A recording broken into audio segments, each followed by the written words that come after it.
Yaman yaba kuwa mi gison yaman dore wato yaman dore wato to domin in gano son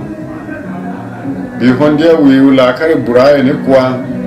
wani gina wi domar kuwa na ma kana mo bibatiye gewi buko kare ko wu ka wu ban yem bosoro mo me besen de ma yoko ka wu sa dawa Name. ubibu sa se ya mo mais beaucoup bem bosheru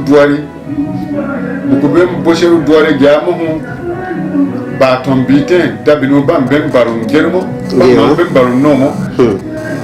bem de ma ko su yem wene buko banka yeme bem ba tomba bam ma yiki yanse sa me pro tono agusuno gema omi gebe basun kwa ton woko bu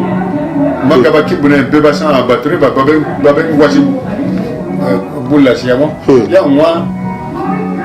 baton bi pane mwa ko se yoro mwa ko se gambaru am baton ngelonki ati ko mi am bojer ko mi abuso gema mi Agua. behende ma ye mwa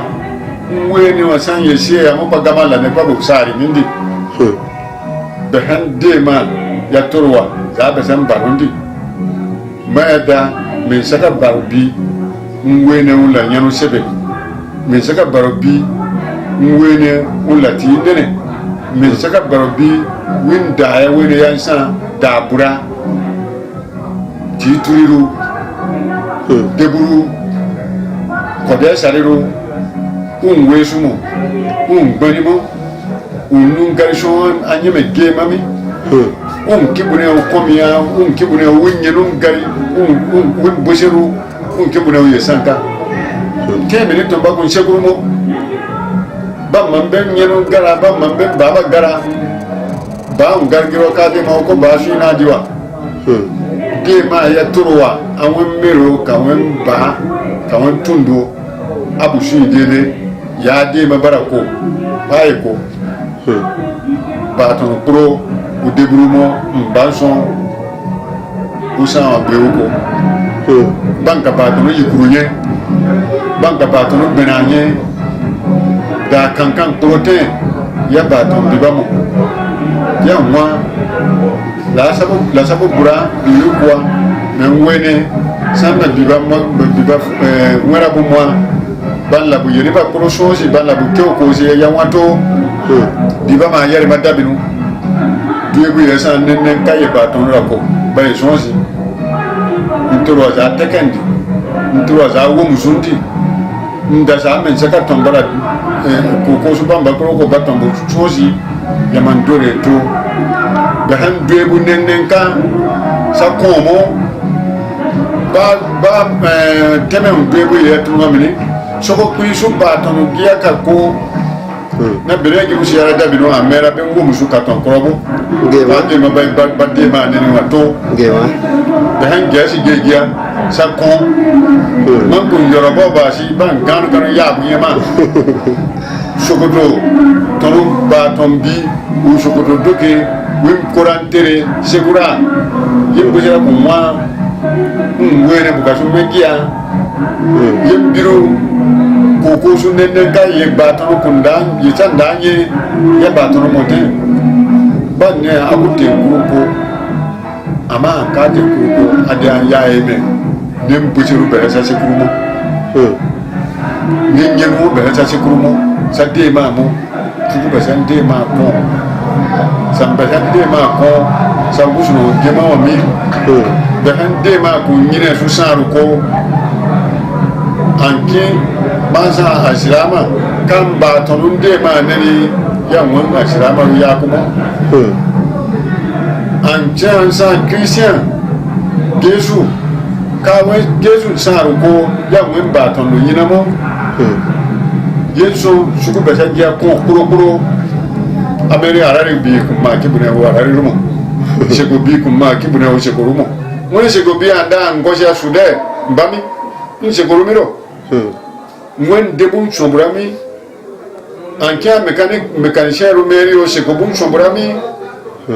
an yeba mo yoko no mura wa yoko ya ma sa wen de man loko mungura wato alari bi wi akibune bishon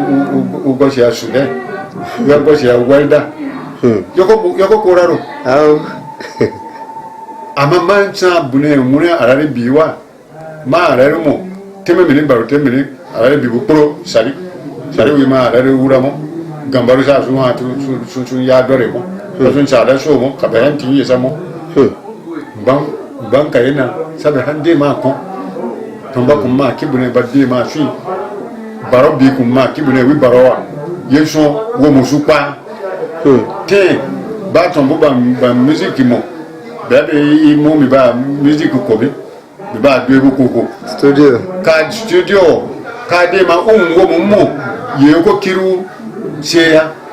wo mo ye ko tonu siara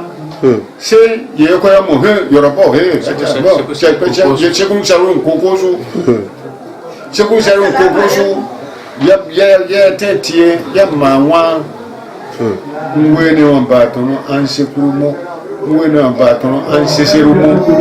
ngwene wa batono awon de ma su dede kusuma de sutubu Amin. ya yi baka ko abe yaman dore to Ta. na kana mo be ba we biru mo ko watira na ma bu kana mo bu gemo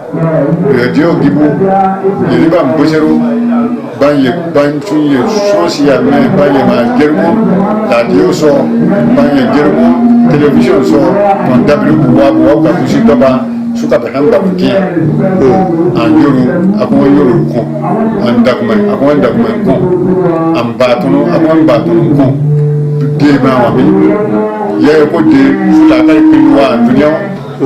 amama gon ko aka sina an kiyan yi metema so Akwa. ma bisin ko so batono mo ko ni an bisin ko so tema so de si ko da sina ko ko bidia Meme. ye so super han ko so me men se ka won pinyeru ko me ka na da no patria e gero me La akwa. awon pinyeru ko won pin ko ngara wa awon pinyeru tabanu teni an pe adoya ne so ba ni ma ya man dure to asiara Yamada siara gia. Beka de mankiru. asiara to Guson karen banute. Amin. Guson karen banute. To tombe bana baure na satu tulendi. Kai bana turukundi sakabu domarukua bangosro de bana me ka bismillah baka tuma me ka alhamdulillah me bangosro ma yino de ma ka alhamdulillah. to mara diko je me baben de ma kiami de ma na gero me bura ma baki ban ko sa waji La akwa. matono kun konsa ni ensan matono kun sutamo mabe tono mero bisunu shena mo to gusunu ntira wingari kiwa geme ba shema kania giami mi boko wura yino nindo nado Amin. bam fitina ga waji Amin ya Allah. be ba gobe di ba yeso bo buke kwa